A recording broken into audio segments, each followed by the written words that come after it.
All right, all right, all right. Okay, so I got a few little I got a few little other things. Uh let me see. Let me see. Okay. Yeah. We're gonna do it like this. Okay, so God had just gave me a little revelation, man, about grace and purpose. Um, okay, I got Romans 8:28, but I'm not focusing on the all things, which is a powerful scripture. But what I am focused on is, okay, watch this.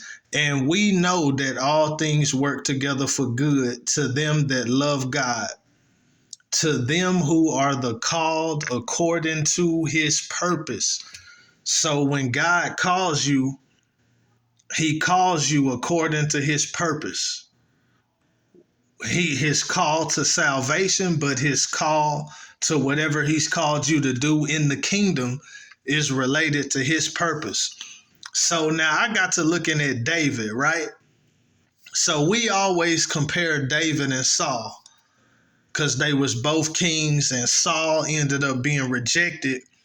But David did some bad stuff, but David had a true desire to do right. Even though David did some wrong and he did some bad stuff, at the end of the day, he had a true desire to do right, which is mostly what he did. But he did have an instance where he did wrong and got into a situation and fell into sin. But at the end of the day, David was a man after God's own heart. And we compare David and Saul. David had did wrong, but he was still accepted by God. But Saul had got rejected. But then I looked at the wrong that David did, and I looked at Uriah the Hittite. Uriah the Hittite was probably more righteous than David. Uriah the Hittite was so righteous that when the king called him, he could have went back home and been with his wife. But he was so righteous, like he didn't even want to be with his wife while the rest of the army was fighting. He like, I don't even feel right. You know what I'm saying? The rest of the guys in the field fighting. I'm not finna go home and enjoy my wife. So he slept. What it say? He slept. He didn't go home. I guess he slept somewhere at the king's palace with the rest of the guys or whatever. I forgot that part. But I know he didn't go home and enjoy that time with his wife because the rest of the army was out fighting. So he denied himself that pleasure. But it wouldn't have been nothing wrong with him doing that because the king said to go do that. But that just showed you how righteous he was. Like he was probably more righteous than David. And then when David gave him the letter to take it to Joab, he didn't read the letter, obviously. He didn't, look through the package or nothing. So like that just show you how upright and how righteous he was though. So and then that just made me think like David was a man after God's own heart, but he wasn't the most righteous person in the world though. You know what I'm saying? You know what I'm saying? Yeah, David was a man after God's own heart, but he wasn't just the most righteous, perfect person. You know what I mean? And that's what it come down to. When God calls people, you have to be a man or a woman after God's own heart. You have to love God, but it's not because this person is the most righteous. It could be a pastor with a God calls somebody to be a pastor and this person got 10, 15,000 members in their church. That don't mean that they're the most righteous, but if God called them and did that for them, then I would assume that, they really have a heart after God. They really love God, but it's not based on perfection. It's not based on being so much more righteous than everybody else. Cause that's why they would always say, I'm a man of like passions. They said Elijah was a man of like passions. Paul And Barnabas said, we men are like passions just like you. You know what I'm saying? You trying to worship us but like when God calls people to greatness, it just mean that they got a heart after God. It don't mean that they so righteous and don't have the temptation or don't have the ability to mess up or screw up. You know what I'm saying? It don't mean that. You know what I mean? Like when God calls people to greatness, it's based on his grace, it's based on his purpose, it's based on his selection of that individual for the work that he called them to. And they gotta love God. They gotta have a heart after God, you know what I mean, for things to go well. But that doesn't mean that they just up here. That don't mean that they just so elevated in righteousness or holiness. It's not based on that. But they do have to have a real heart for God, so that if you do wrong, I'm gonna go back to God and truly repent. You know what I'm saying? But yeah, he just kind of showed me that, like, we always look at, David was more righteous than Saul, but Uriah the Hittite was more righteous than David, and David got him killed for no fault of his own. No dirt did he do. And he was, and even when David tried to be slick and put the baby off on him, he was so righteous because the rest of his squad is in battle. He wouldn't even go home and enjoy his wife. You know what I mean? So that just show you how righteous he was, more righteous than David. David was, you know what I'm saying? It said at the time when kings go to war, David was chilling. You know what I mean? He the king, you know what I'm saying? It spotted a woman, you know what I mean? The time when kings go out to war, you know what I mean? David let the squad go to war and he chilling. Uriah the Hittite wasn't gonna chill while his squad was at war. You know what I mean? He wasn't finna go home and enjoy his wife. You know what I mean? And then when David sent him back with the letter, he didn't try to read it and be nosy or none of that. So like Uriah the Hittite was more righteous than David. And David got him killed.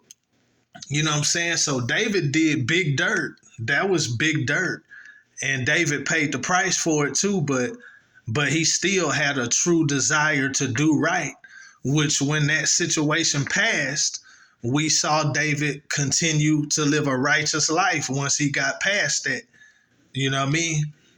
But God, he be looking at the heart. You know what I'm saying? He look at the actions, he look at your faith, but he also looks at the desire of your heart. You know what I'm saying? But if you really have a desire to do right, you might go through a period in your life where you fall into sin or you fall in the wrongdoing.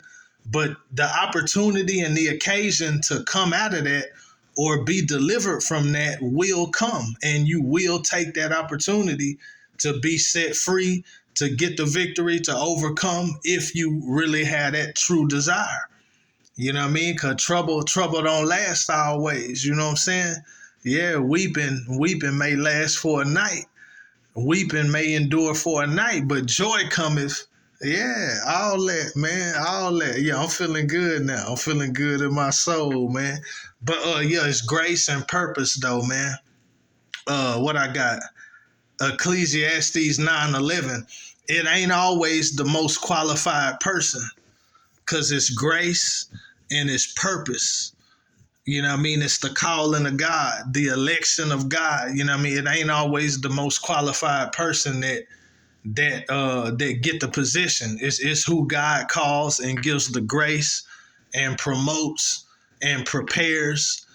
You know what I mean? But it ain't always just who you would think the most righteous person or whatever. Like, people done dirt. People done messed up. People done, you know what I mean? You'll be surprised if you really knew everybody's story, you know what I mean? But, you know what I mean? It's that heart that he look at. You know what I mean? Some of David's brothers might have been more righteous than him. We don't know. Uriah might should have been the king if it's all about who's the most righteous, but, you know what I mean? It's according to grace and purpose. It ain't always who seem like they the most qualified. It's not even always the most righteous. Some of the most gifted people that do the work of the Lord really be struggling with stuff. And there's people that's more righteous than them that might not even struggle with these different besetting sins or whatever, but they don't have the same position or calling that somebody else got. You know what I mean? So it's grace and it's purpose, but you really need to have a heart for the Lord if you're gonna do the Lord's work, though. You know what I mean? Because then that would make you a hypocrite. But yeah, it's grace and purpose, and it's not necessarily who is the most righteous or qualified. You know what I mean? Because God chooses the weak things to confound the strong. You know what I'm saying? The base things to put to naught the things that are. You know what I'm saying? All that type of stuff. The foolish things of the world to confound the wise. You know what I mean? 1 Corinthians chapter 1, verse 26 through 31. Ecclesiastes 9:11 is who God chooses. It ain't who's necessarily the most talented or gifted or qualified or the most righteous or the most holy. You know what I mean? It's grace and purpose. Romans chapter 9, verse 10 through 13. Okay. So that's that. That's that. Then I'm gonna go to I got this thing where I said deals, vows, and compromises. Now we always think about compromise as a bad thing, but God is so for you. God is so for you. He's so for people to walk with him and be in relationship with him and be saved. That God is not, he's not an unreasonable God. You know what I'm saying? Like, he's not unreasonable. He's not looking for a reason to reject you. Like, he's looking for a reason to embrace you. You know what I'm saying? God is looking for a reason to bring you in, to accept you, to embrace you. Like, but you got to work with him. Like, he worked by invitation, though. He not just gonna bombard. You know what I'm saying? He had to be invited in, though. You know what I'm saying? A lot of times, I'm gonna say it like this. Don't take me the wrong way, but there's times when you can make a deal with God. You know what I'm saying? Like I said, your heart got to be right though, because he know if somebody trying to play with him. He know if somebody trying to get over on him. But I'm gonna deal with the deal thing, or you could call it a compromise. First, we gonna look at well, I think I'm gonna deal with vows first. Like, to make a vow to the Lord that's a form of a deal. So that's like somebody, and it's all through the word. You see Jephthah in Judges, it might be Judges 13 or 14, making a vow that he would, if God gave him the victory, he gonna sacrifice the first thing that came out of his house, which we see how that turned out, because it turned out to be his daughter. But so Jephthah made a vow. I think in Job, he said something about making a vow or performing a vow. Then he said, you shall decree a thing and it shall be established. Uh, I think in Ecclesiastes 5, it talk about making a vow. If you're going to make a vow, pay your vow, because it's better to not make a vow than it is to make a vow and not pay it. Jonah talked about making a vow to the Lord. It's some most scriptures. I remember Juanita Bynum had preached it like 2006. You know what I mean? And I heard other people preach it too, but she was the first one I heard. But people make vows today. God, if you get me out of this situation, I'm gonna serve you for the rest of my life. If you help me in this situation, and some people may keep the vow and some people don't. But you can make a vow or make a deal. But in reality, God don't have to. God lets people do that because He's trying to help them. Like, God don't have to make a vow. Like, I ain't got to do nothing for you, and you still need to serve me. or you gonna be judged accordingly. Like God could be like that. But you can really make a vow to the Lord, God, please, if you help me with this, you know what I'm saying, I'm gonna give you my life. And he done that many a time. Shout out to the 700 Club, man. People be on that show telling their stories and testimonies, but God done honored people's vows many times, even, and a lot of times people break the vow. You know what I'm saying? But God still honored it, knowing they was gonna break the vow, because that's how good he is. That's how much he's for people to come into relationship with him. You know what I'm saying? And then you see vows being made in the Bible. It's another one, something where Israel, I don't know if it's Numbers, like Numbers 21 or something like that, where the children of Israel made a vow to the Lord, like if he give him the victory, then they'll totally destroy them people. Man, now that I thought about it, it's either in Deuteronomy or Numbers. I think it's like Numbers 21. Let me see if I can find it. If I can't find it, I ain't gonna trip though. Okay, yeah, Numbers 21, verse 2. And Israel vowed a vow unto the Lord and said, if thou wilt indeed deliver this people into my hand, then I will utterly destroy their cities. And the Lord hearkened to the voice of Israel and delivered up the Canaanites, and they utterly destroyed them and their cities. So, like, God is reasonable, you know what I'm saying? Like, because at the end of the day, judgment is real, hell is real, all that is real. But the love of God is the realest, you know what I'm saying? Like, his arms are really stretched, compelling, pulling, trying to bring people into the kingdom, like that parable where he said the people that was invited didn't want to come. He talking about, I just bought some land, I just married a wife, I just bought a yoke of oxen, and they making excuses. And then he's sending the people out like, okay, go find some more people, go out into the streets and the lanes of the city, compel them to come in because there's still room. You know what I mean? And like, that's God's attitude, man. He reaching out so he can bring people into the kingdom. Like, he not looking for a reason to keep you out or put you out. He trying to bring people in. You know what I mean? Like, so that's why God is reasonable. Isaiah 118, he said, let us reason together. Like, you know what I'm saying? What kind of help you need? Like, I want you to live for me. I want you to come in a covenant relationship with me. Like, how can I help you to do that? How can I help you to bring you into relationship with me? Like, that's God's attitude. You know what I mean? And deals, vows, and compromises. Give me 2 Kings chapter 5.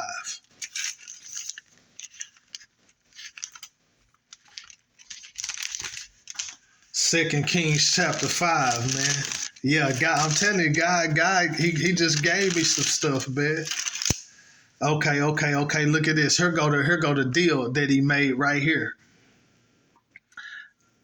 This is after Elisha told Naaman to go dip in the water, and he dipped 7 times, came back, and he was healed of his leprosy. Okay, now 2 Kings 5:17. And Naaman said, shall there not then, I pray thee, be given to thy servant 2 mules burden of earth or dirt? For thy servant will henceforth offer neither burnt offering nor sacrifice unto other gods, but unto the Lord. So he trying to come into a relationship with God.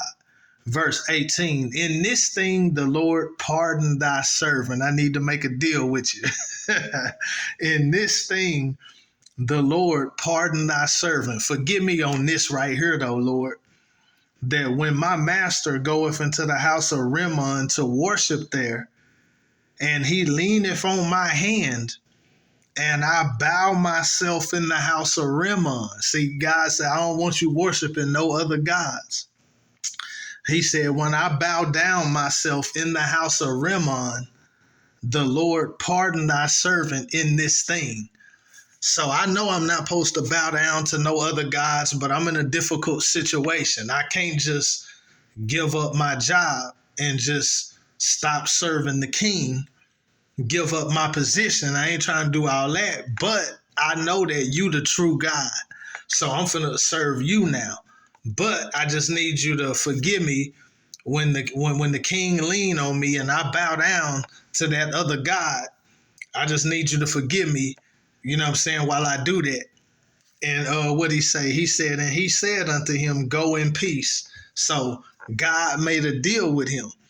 But as he continued to grow in his relationship with God, God probably will bring him out of that situation. You know what I'm saying? Like, so for right now, he came in the relationship with God. He had a little issue where he got to bow down to that other God because he with the king and all that. So, but as he continues to walk with God, God will probably deliver him from that situation somehow, some way. You know what I'm saying? Like somebody else end up being the one that accompanies the king to the house of Rimmon or something. You know, God will probably deliver him from that situation after a while. But for right now, he needed to make a he needed to make a deal with the Lord. You know what I'm saying? And but I'm telling you, God is reasonable. I'm not saying for people to try to get slick and make a deal with God where they can sin or nothing like that. But I'm gonna be real with you. You know what I'm saying? Like you can fall into a difficult situation. You know what I'm saying? But and like I said, wrong is wrong. If it's sin, it's sin. If it's wrong, it's wrong. But but when you fall into a situation, especially if you really got the desire to do right and you just waiting on occasion and opportunity, you know what I'm saying? You might be doing wrong for the moment, but if you really trying to do right, like for real, you taking the necessary steps and all that to get your situation right, it doesn't make wrong right. You know what I'm saying? But God know what's going on though. And remember, God is for you, not against you. You know what I mean? So I'm not saying that if you doing wrong, it's still wrong. But God know what's going on. If you really got the desire to get your situation right, you really taking the steps you need to take. You know what I'm saying? Like I'm just gonna be real, you know what I'm saying? Like on some personal stuff, like my issue is sex. You know what I'm saying? My issue is fornication. You know what I'm saying? You could be engaged, you could be working on your marriage, you could be, you know what I'm saying, you could be getting prepared, but it's still wrong. You know what I'm saying? Because you're not married. So it's still wrong. You know what I'm saying? But I will say this, when you really taking the steps and you really getting prepared and you really taking the steps and you really getting prepared for marriage, not in the far future, but in the near future, you know what I'm saying? That don't make wrong right, but God knows, you know what I'm saying? It's a difference when you just doing what you do. It's a difference when you just doing what it do, not really caring. You know what I'm saying? It's a difference between that and you really trying to get your situation right. It doesn't excuse it. It's still sin, but I would say it is a difference. You know, God see your desire to do right, and He see your action taking the steps and getting prepared to fix your situation. You know what I'm saying? Yeah, sex, man, fornication. That's probably the most difficult, you know what I'm saying, out of situations. And then it's one thing when you just by yourself, just totally alone. That's one thing. But I failed the test then. You know what I'm saying? But then when you with somebody, it's it's even more of a struggle. You know what I'm saying? When you with somebody. But my thing is, I always look towards marriage as my way of escape. You know what I'm saying? I've been abstinent, but then that just, you know what I'm saying, I gave up on that. But but I knew that being celibate wasn't my calling though.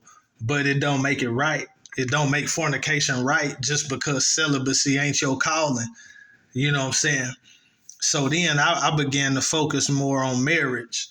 You know what I'm saying? But then when you with somebody and you're not married, it's still wrong. You know what I'm saying? But God knows when you really preparing for marriage though. You know what I'm saying? And marriage is your real intention. You know what I'm saying? He sees that too. That don't mean that the fornication ain't a sin or that it ain't wrong, but God does calculate that into his judgment of you. You know what I'm saying? That you really is preparing for marriage when you get the occasion, the opportunity in the near future. You know what I'm saying? He does calculate that into the judgment that that's your true desire. You know what I mean? But yeah, deals, vows, and compromises. But you gotta really want to do right. You know what I'm saying? Like when you talk about making a deal, a vow, or a compromise with God, like you gotta really want to do right though. Cause like God know my situation. You know what I'm saying? It's a compromise. You know what I'm saying? But it's not gonna, this stage ain't gonna last that long.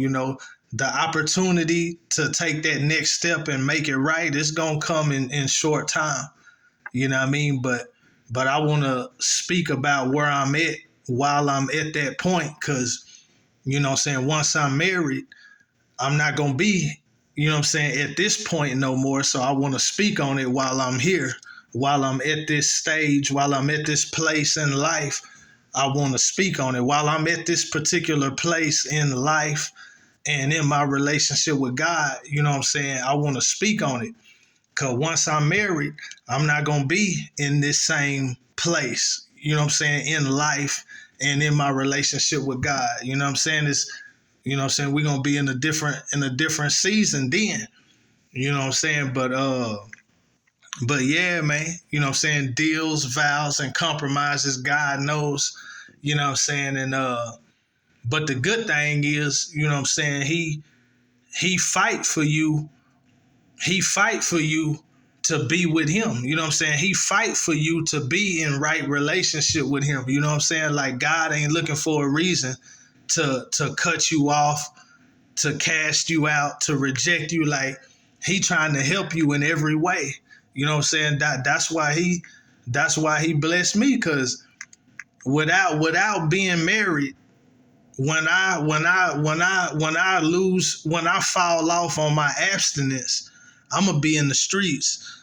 You know what I'm saying? Like if I'm abstinent and I'm serving the Lord, that's great. You know what I'm saying? But that's good, right? But then if I run out of grace or whatever, you know what I'm saying? If I give up my abstinence, then I'm gonna be in the streets, in the nightlife. You know what I mean? So God know it's better for me to be with one person, because I don't have no problem being with one person. Everybody got different struggles, but being with one person, that ain't no struggle for me. You know what I'm saying? Uh, but it's still, you still gotta take some time before you get married. You know what I'm saying? So my thing is fornication, but that's only an issue when you're not married. You know what I'm saying? But it's still wrong. You know what I mean? So you have to walk it out and talk it out with God, and you got to let God know what's going on. You can't try to justify it. I don't try to justify it, but I do know that that this is a short season. You know what I'm saying? Because marriage is in the very near future. That's the plan. Lord say the same. Marriage is in the near future, but right now I'm in a compromised situation. I need God to, be gracious to me, and carry me through to the point where we can make what we doing right and no longer a sin. You know what I mean? And I know God gonna do it. I ain't gonna lie, I've been through it before. Last time I was engaged, my pattern is to fornicate while I'm engaged. My pattern is to fornicate, period. But even while I'm engaged, to continue fornicating until I'm married and it's no longer a sin. Like that's my pattern. It's not right, but that's what it is. And even though that's what it is, like God still rock with me though, because he trying to help you. He not looking for a reason to crush you. He trying to help you. Like, I know this dude ain't gonna do right if he don't have a wife. God know that, so that's why he bless you with a wife. But it's more than just about sex, but that's one of the main issues. Like, I know this guy ain't gonna do right if he don't have no wife. He ain't gonna do right. You know what I'm saying? Not that you don't want to, but you get overcome by your flesh. You know what I'm saying? By your human appetites and desires. So then he give you help. And then the tricky thing is, I read this scripture a lot because I found out by experience that it's true. Matthew 19, verses 10 through 12. His disciples say unto him, if the case of the man be so with his wife, he talk about divorce and all that. He said, if the case of the man be so with his wife, it is not good to marry. He's saying if it's not good for people to get divorced and they can't divorce and remarry, he said, well, if that's the case, then it's good to not even get married, right? But check what Jesus said. He said unto them, all men cannot receive this saying, save they to whom it is given. So basically, he's saying everybody can't be celibate, but it's a gift, it's an ability, it's a grace that's given to certain people. But everybody can't be celibate. People gonna be fornicating. So if you ain't got the grace to be celibate, then you're called to marriage. You know what I mean? So, yeah, you know what I mean? So it's better to focus on doing what it takes to have a blessed and a godly and a successful marriage. It's better to focus on that than focus on living a lifetime of abstinence if you don't have that gift and that grace. You know what I mean? And I can do marriage, but I feel like I can't do abstinence. But I could do marriage. You know what I'm saying? But you have to be prepared. You know what I'm saying? You have to be prepared to do marriage. You got to have the right kind of heart, the right kind of spirit to do blessed, godly, successful marriage. Anybody can have a toe-up marriage. You know what I'm saying? But when you talk about having a blessed and a godly and a successful marriage, you got to be prepared for that, especially if you wasn't raised, especially if you wasn't raised up under that, then you had to be prepared and trained for that. So, marriage ain't no joke at all. It ain't just no quick fix. You know what I'm saying? When you talking about having a blessed and a godly marriage, then you have to be trained. You have to be prepared by the Lord. You know what I mean? But yeah, I'd rather focus on that than living a life of abstinence, because I know I don't have that grace and that gift. But God is so gracious, he ain't got to bless you with nothing. He ain't got to bless you with a wife. He could just leave you out there and be like, nah, you better overcome. You better get the victory. But you know what I'm saying? But it's God's purpose, you know what I mean? Even if you have to wait on it, you know what I mean? But yeah, God know. God ain't setting you up for failure. He's setting you up for victory for real. Like, God is really helping us, man. Like, you can't live this life without God helping you. You can't, and sometimes it's meant for you to fall into sin for a season. Sometimes it's meant for you to backslide for a season. Sometimes it's meant for you to struggle for a season. Yeah. That don't mean God's the one that's doing it, but God can bring good out of it. God didn't make Peter backslide, but he brought some good out of it. You know what I mean? So sometimes it's meant for you to, take a fall or fall into a compromised situation for a season. You know what I'm saying? God will deal with you in a different kind of way. He can show you a different side of his character. You know what I mean? Like, but his love for humanity is real serious, and his help is abundant to help people to live for him, to help people to be saved, to help people to make it into the kingdom. Like, his help is abundant. He really fight for us.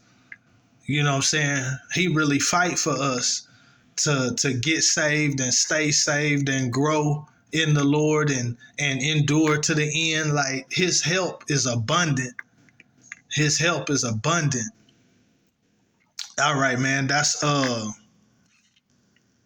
you just got to present your situation before the Lord. You got to have a real desire to do right and get your situation right.